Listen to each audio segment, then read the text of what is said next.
정기적으로 상어의 공격을 받는 섬에 대해 들어본 적 있으세요? 수년 동안 그곳에 사는 사람들은 이것을 막을 방법을 찾지 못했어요. 그들도 상어가 왜 그렇게 자주 출몰하는지 이해하지 못합니다. 도대체 무슨 일일까요? 왜 상어들은 이 지역의 다른 섬은 그대로 두면서 이 특정한 섬을 계속 괴롭히는 걸까요? 이 신비한 장소에 가서 알아보도록 해요. 2015년 7월 22일 리유니온 섬 근처의 바닷물은 맑고 투명했습니다. 섬의 서쪽 지역인 생루는 항상 서핑하기에 좋은 장소였어요. 하지만 이 쾌적하고 화창한 날 한 현지인이 거의 목숨을 잃을 뻔했습니다. 갑자기 2m짜리 황소상어가 나타났어요. 해안 바로 옆에서 서퍼 로돌프 아리에기에게 돌진했습니다. 그의 친구, 의사이자 라 리유니온 대학의 지리학 교수인 에르완 라가브리엘은 그때 근처에 2명의 다른 서퍼와 이야기를 나누고 있었어요. 갑자기 소리가 들려왔어요. 친구의 목소리라는 걸 깨닫고 라가브리엘은 도우러 달려갔습니다. 상어는 20m 떨어져 있었어요. 그는 이 모든 것이 일종의 공포영화처럼 느껴졌다고 말했습니다. 정확히 무슨 일이 일어나고 있는지 몰랐지만 친구에게 달려갔어요. 처음에 아리에기의 몸은 하얀 거품으로 둘러싸여 있었습니다.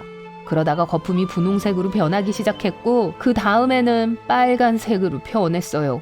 라가브리엘은 나중에 말하기를 그것이 인생에서 본 가장 무서운 광경 중 하나였다고 했어요. 다행히도 그가 가까이 다가갔을 때 상어는 이미 사라지고 없었어요.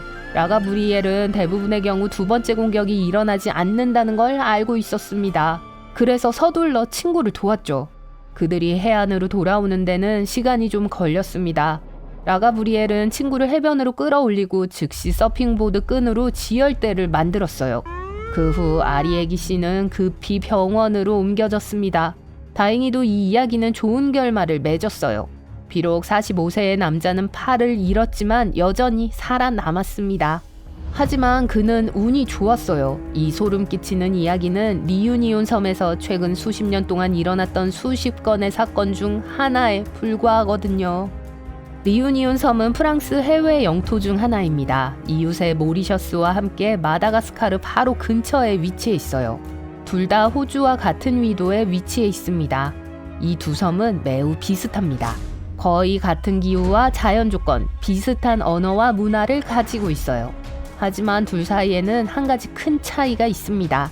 모리셔스에서 사람들은 스쿠버 장비를 가지고 수영하고 돌고래를 보면서 인도양의 따뜻한 물에서 휴식을 취하고 재밌게 놀 수 있어요. 한편 라 리유니온에서는 현지인들이 손가락을 물에 담그는 것조차 두려워합니다. 왜 이럴까요? 불행하게도 리유니온은 이제 상어섬이라는 평판이 자자합니다. 2018년까지 56건의 공격이 그곳에서 발생했거든요. 2011년부터 2016년까지 이러한 사례는 전 세계 상어 공격의 16%를 차지했습니다. 현재 리유니온 곳곳에 경고 표지판이 있습니다. 지역 시민들과 어부들은 대규모 상어 포획 방법에 대해 논의하기 시작했어요. 당국은 산호초와 같은 몇몇 안전한 장소를 제외하고는 거의 모든 곳에서 수영하는 걸 금지하고 있어요.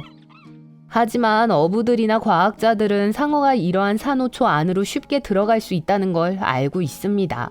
다시 말해서 지역 주민들과 관광객들은 섬의 어느 곳에서도 완전히 안전할 수가 없어요. 한편 모리셔스에서의 마지막 상어 공격은 1980년대에 일어났습니다. 사람들은 휴식을 취하기 위해 섬을 찾고 모든 것은 완벽해요. 그렇다면 도대체 라 리유니온은 왜 그렇게 운이 없는 걸까요? 아까 소개한 영웅 라가브리엘 박사는 이 이상한 현상을 설명하는 것을 목표로 삼았습니다.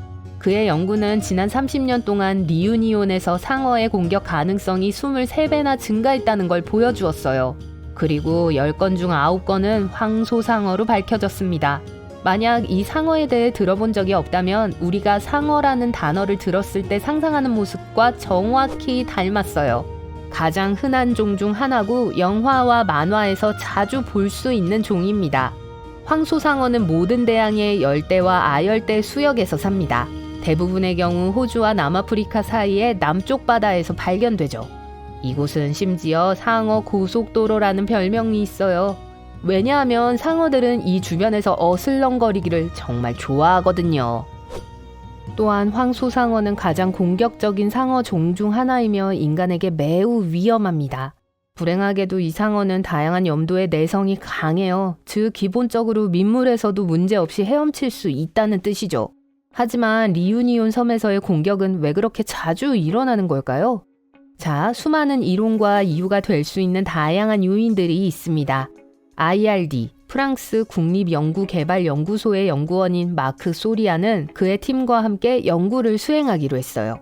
그들은 3년 동안 지역 수역에 살고 있는 45마리의 뱀상어와 38마리의 황소상어에 대한 자료를 수집했습니다. 프랑스 국립연구소가 이 연구를 지원했죠. 또한 지역, 국가, 유럽의 3가지 연구재단의 자금 지원을 받았어요. 그리고 문제가 심각하다는 것이 밝혀졌어요. 소리아의 팀과 라가브리엘이 개발한 주요 이론은 다음과 같습니다. 첫 번째는 과도한 낚시입니다. 전문가들은 황소상어와 먹이의 영역을 놓고 경쟁했던 작은 암초상어의 장기적인 포획이 결국 이러한 극적인 결과를 낳았다고 주장해요. 불행하게도 포식성 황소상어들은 먹이가 떨어지자 해안 근처로 먹이를 찾으러 가야만 했습니다. 황소상어에게 리유니온의 서퍼들은 아프고 허약한 물고기처럼 보이기 때문에 쉬운 먹잇감입니다. 또한 모리셔스에서는 서퍼들이 모래 해변 근처에서 노는 경향이 있는 반면 리유니온에서는 산호초에서 파도가 부서지는 장소를 선택합니다. 하지만 이곳이 바로 상어들이 먹이를 찾기 위해 선택한 곳이에요. 두 번째 가능한 이유는 흙탕물입니다. 황소상어는 그러한 조건을 매우 좋아해요. 그리고 리유니온에는 이러한 자연적인 장소가 없지만 도시 지역의 건설 때문일 수 있어요. 탁한 담수는 도시에서 만으로 흘러 들어갑니다. 이 물은 상어를 끌어들이고 이곳에서 공격이 가장 자주 발생해요. 하지만 궁금한 점은 왜 모리셔스는 아닐까 하는 거예요. 그곳에서도 도시화가 한창 진행 중인데 말이죠. 모리셔스에도 하수가 바다로 흘러드는 곳이 많아요. 자, 그렇다면 이것이 유일한 요인이 아니라는 결론을 내릴 수 있습니다. 다른 요인들이 있을 거예요. 예를 들어 리유니온 섬에는 화라산 피톤데라 푸흐네즈가 있습니다. 이 아름다운 화산 덕분에 섬에는 다양한 동식물들이 있어요. 이 사실이 이 섬이 상어의 관심을 너무 많이 끌지 않는다면 정말 좋은 점이 될 거예요.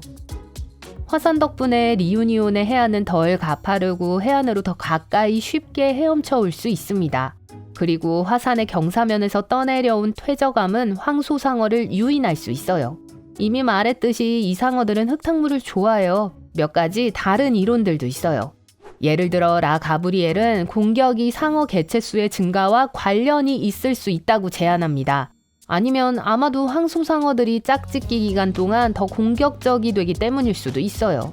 일부 사람들은 고기를 위해 상어를 잡고 파는 것을 금지한 모리셔스의 잘못일 수 있다고 추측합니다. 하지만 소리아와 다른 전문가들은 이것에 강하게 반대해요.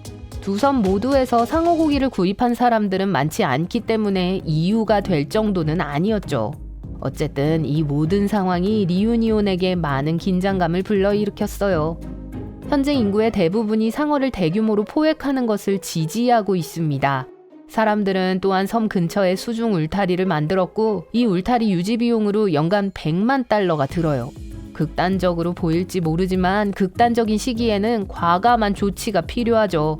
하지만 이 모든 끔찍한 이야기에도 불구하고 일반적으로 상어는 우리가 생각하는 것만큼 위험하지 않습니다. 다이버들을 거의 공격하지 않아요. 사람이 자극하지 않는 한 말이죠. 경험이 풍부한 다이버들은 종종 상어를 유기견과 비교합니다. 두려워하기보다는 존중해야 한다는 거죠. 어쨌든 라 리유니온이 이 문제를 해결해서 사람들이 따뜻하고 아름다운 바다에서 다시 수영할 수 있기를 바랍니다.